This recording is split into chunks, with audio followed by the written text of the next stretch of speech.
El Señor esté con ustedes. Y con tu espíritu. Proclamación de la buena nueva de nuestro Señor Jesucristo según San Marcos. Gloria a ti, Señor.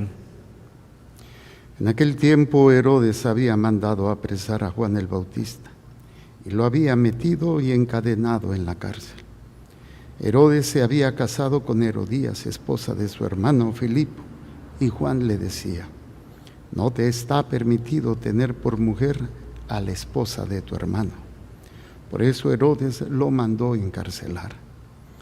Herodías sentía por ello gran rencor contra Juan y quería quitarle la vida, pero no sabía cómo, porque Herodes miraba con respeto a Juan, pues sabía que era un hombre recto y santo, y lo tenía custodiado. Cuando lo oía hablar quedaba desconcertado, pero le gustaba escucharlo. La ocasión llegó cuando Herodes dio un banquete a su corte, a sus oficiales y a la gente principal de Galilea, con motivo de su cumpleaños. La hija de Herodías bailó durante la fiesta, y su baile les gustó mucho a Herodes y a sus invitados. El rey le dijo entonces a la joven: pídeme lo que quieras y yo te lo daré. Y le juró varias veces: te daré lo que me pidas, aunque sea la mitad de mi reino. Ella fue a preguntarle a su madre: ¿qué le pido? Su madre le contestó: la cabeza de Juan el Bautista. Volvió ella inmediatamente junto al rey y le dijo: quiero que me des ahora mismo en una charola la cabeza de Juan el Bautista. El rey se puso muy triste, pero debido a su juramento y a los convidados, no quiso desairar a la joven. Enseguida mandó a un verdugo que trajera la cabeza de Juan. El verdugo fue, lo decapitó en la cárcel, trajo la cabeza en una charola. Se le entregó a la joven y ella se le entregó a su madre. Al enterarse de esto, los discípulos de Juan fueron a recoger el cuerpo y lo sepultaron. Palabra del Señor. Gloria a ti, Señor Jesús. Por la lectura del Santo Evangelio, sean perdonados nuestros pecados veniales. A ver, brevemente sentados.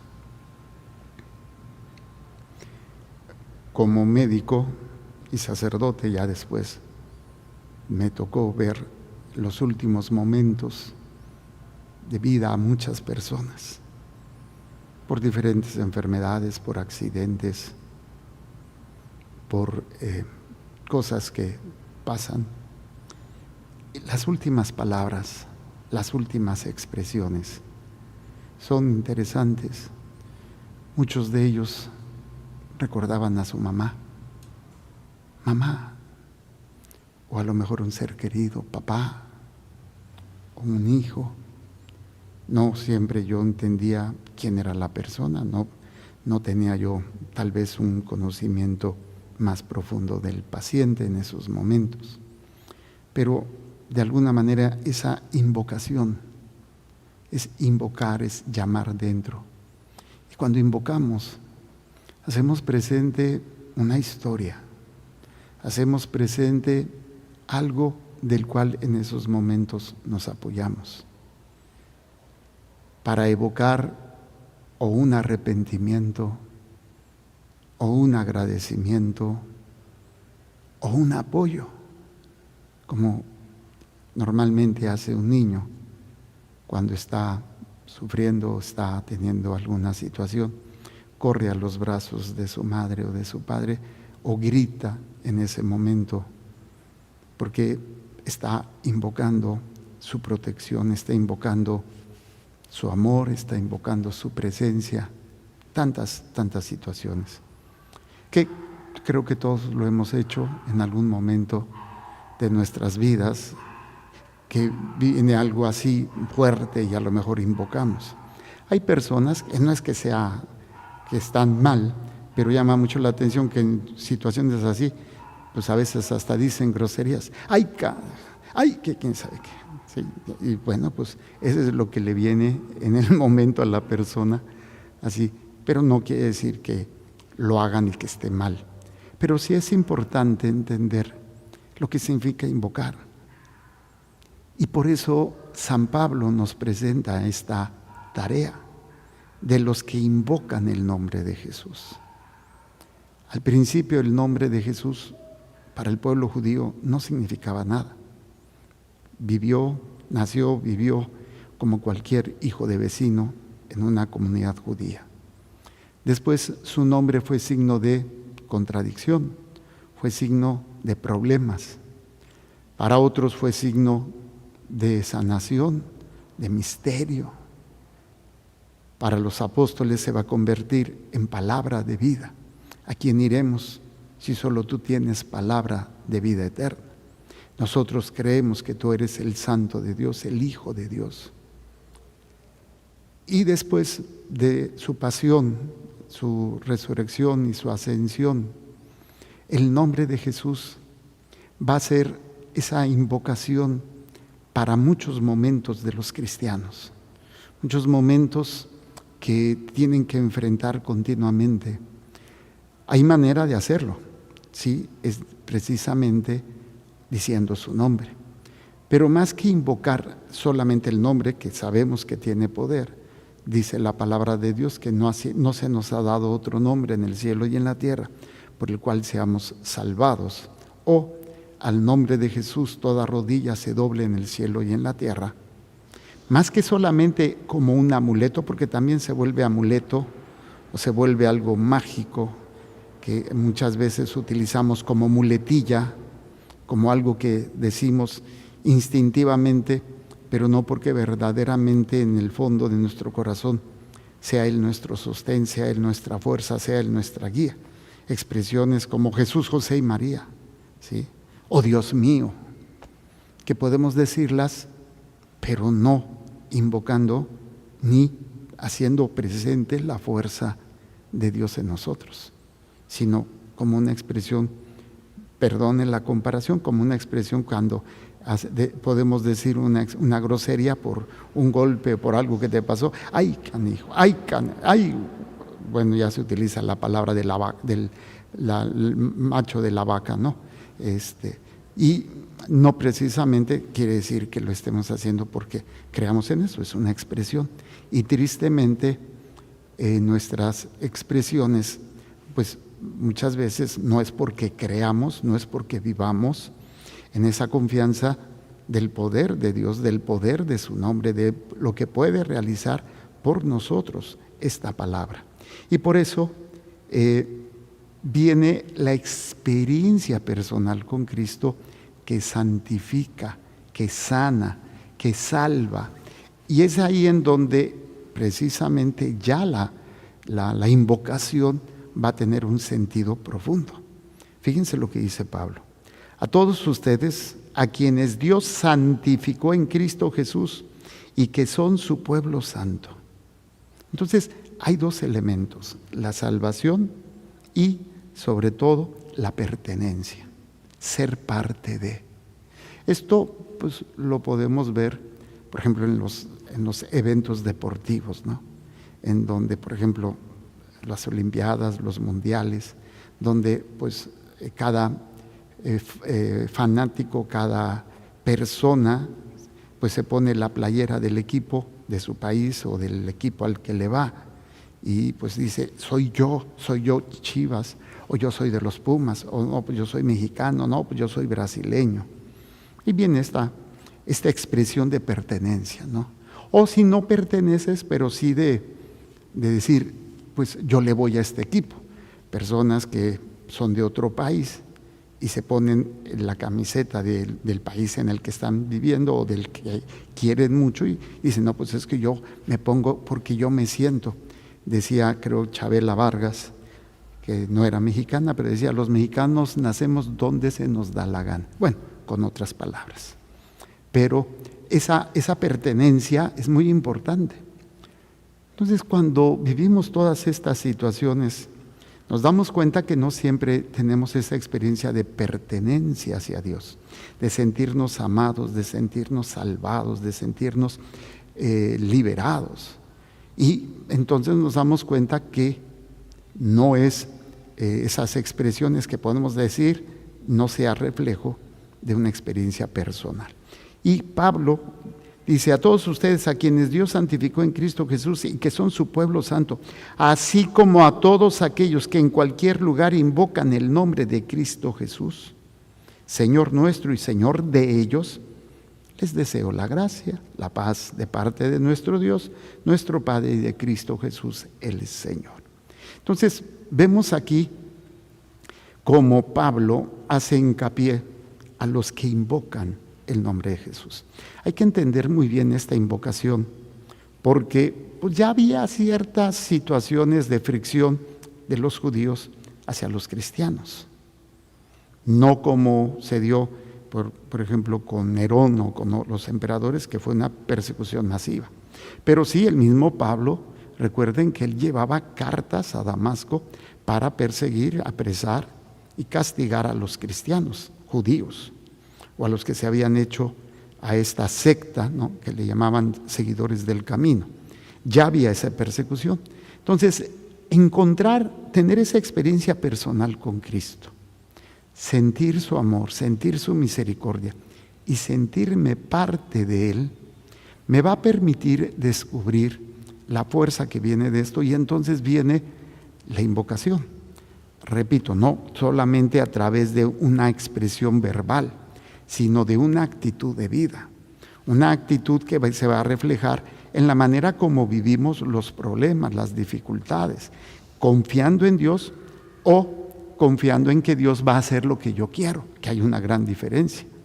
Yo confío en Dios que lo que estoy viviendo me va a mostrar el camino, y si no está claro, de todas maneras voy a hacer lo que sé que tengo que hacer, o esperar que Dios haga lo que yo le estoy pidiendo. ¿Por qué les digo esto? Porque pues hoy, bueno, déjenme checar también esta parte de lo que dice Pablo, ¿no? Dice: continuamente agradezco a mi Dios los dones divinos que les ha concedido a ustedes por medio de Cristo Jesús. Entonces, conciencia de gracia, conciencia de esos dones, el don de la vida, el don de la salvación, el don del servicio, el don, ya luego también vamos a hablar de los dones a nivel de los apostolados, ¿no? Don de lenguas, el don de curación, el don de sanación, el don de predicar y todo esto. Y dice: ya que los ha enriquecido con abundancia en todo lo que se refiere a la palabra y al conocimiento. Entonces, cuando vivimos esto, hay una abundancia de conocimiento a través de la palabra, ¿sí?, y a través de todo lo que se refiere al misterio. Dice: porque el testimonio que damos de Cristo ha sido confirmado en ustedes a tal grado que no carecen de ningún don ustedes, los que esperan la manifestación de nuestro Señor Jesucristo. Cuando alguien espera algo, cuando está así, un gesto muy curioso es el suspiro. Es un mecanismo fisiológico, pero que tiene también una connotación emocional, ¿no?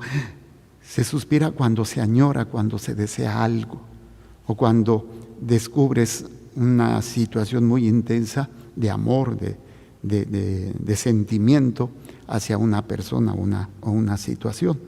Por eso, cuando entendemos que todas estas invocaciones es porque estamos en la espera de algo más grande, la manifestación de Dios. Y estamos hablando de la segunda venida, pero también estamos hablando de esa manifestación de Dios en nuestras vidas. Todos los días Dios se manifiesta en la Eucaristía, en los sacramentos, se manifiesta en su palabra y en nuestra vida diaria. Todo esto es el preámbulo de lo que vemos en Juan el Bautista. Hoy estamos celebrando el martirio de Juan el Bautista. ¿Cuál fue la misión de Juan el Bautista? Precursor, preparar el camino para Jesús, para el Salvador, para el Mesías.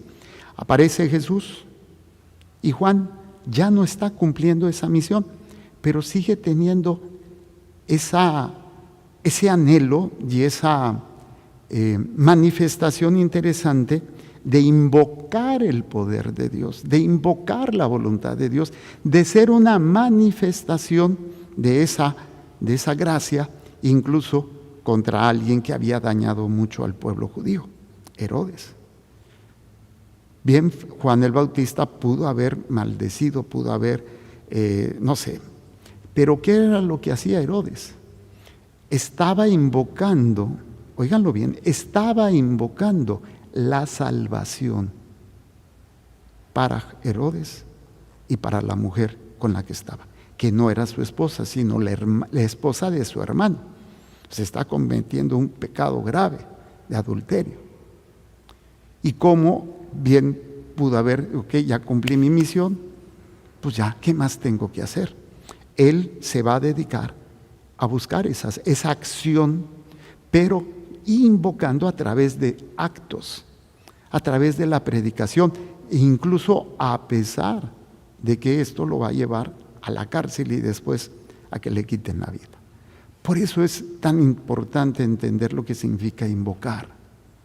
Es hacer presente el poder de Dios para cumplir la misión que Dios va poniendo en nuestro corazón. Perdón. Y esa misión no se termina hasta que no se acaba nuestra existencia. Es permanente. Con los hijos, a lo mejor ya se casaron, ya cumplí, ¿no? Ahí sigue la misión. Bueno, vienen los nietos o el matrimonio, o viene tantas cuestiones donde yo tengo que hacer conciencia y tengo que invocar todo lo que he aprendido, el poder del nombre de Jesús, el poder de su presencia real en la Eucaristía, el poder de su misericordia, el poder de la palabra que se me revela, que me alimenta, el poder de cuántas veces me ha perdonado para hacer la tarea que tengo que hacer. Pero cuando no tenemos esto, pues se vuelven palabras al aire, nada más. Expresiones que no reflejan un corazón intenso, que vive precisamente todo esto que Pablo nos refería, ¿no? La santificación que viene de él, la pertenencia que viene de estar con él, los dones, él dice, los que ha enriquecido con abundancia en todo lo que se refiere a la palabra y el conocimiento, y también que no carecemos de ningún don. O sea, ¿cuáles dones? No los que yo quiero. No, pues yo quisiera el don de esto, el don de aquello. No, los dones que yo tengo son los que necesito para cumplir mi misión. Pero como a veces nos pasamos viendo lo que hace el otro, que si este tiene esta cualidad, o si tiene este beneficio material, espiritual, emocional, lo que sea, entonces dejo de ver lo que Dios me ha dado, porque todo lo que nosotros vivimos, ya Dios nos dio lo necesario y nos sigue alimentando y nos sigue nutriendo para que invoquemos su amor, su presencia, esa historia de amor donde Él entrega su vida por nosotros. Entonces dime, ¿qué mayor poder puedes pedir de saberte amado por Dios, que entregó todo por ti y te sigue bendiciendo? Pero cuando vemos nada más, es que mi marido, es que la enfermedad, es que mi mamá, es que el trabajo, es que mi enfermedad, pues como que invocamos más el poder del problema que el poder de Dios en nosotros. Y bueno, Juan el Bautista, hasta el último momento, haciendo uso de esa invocación, cumplió la tarea que tenía que hacer. Cuando digo cumplió, no se logró, óiganlo bien, no se logró que Herodes se convirtiera, al menos hasta donde sabemos, mucho menos la mujer y menos la hija. Pero él cumplió, hizo lo que Dios puso en su corazón, y con esa invocación, con esa fuerza, con esa descubrir al Mesías, al Hijo de Dios, porque obviamente Juan iba escuchando todo lo que Jesús iba haciendo. Todo esto le da la fuerza a él para cumplir la misión. Que si el otro no quiso, para que nosotros tampoco nos pongamos de que es que ya le dije a mi marido, es que ya le dije a mis hijos, y es que no, tú cumple tu misión, calladita te ves más bonita o más bonito porque crees que tú debes de ver los resultados, crees que es algo que tú debes, es que ya le dije, es que ya hice, haz lo que tienes que hacer y deja que sea Dios el que vaya a tomar la acción. Tú cumple tu misión y déjalo lo demás en manos de nuestro Dios. Por eso es hermoso lo que dice el Salmo. Dice, siempre, Señor, bendeciré tu nombre.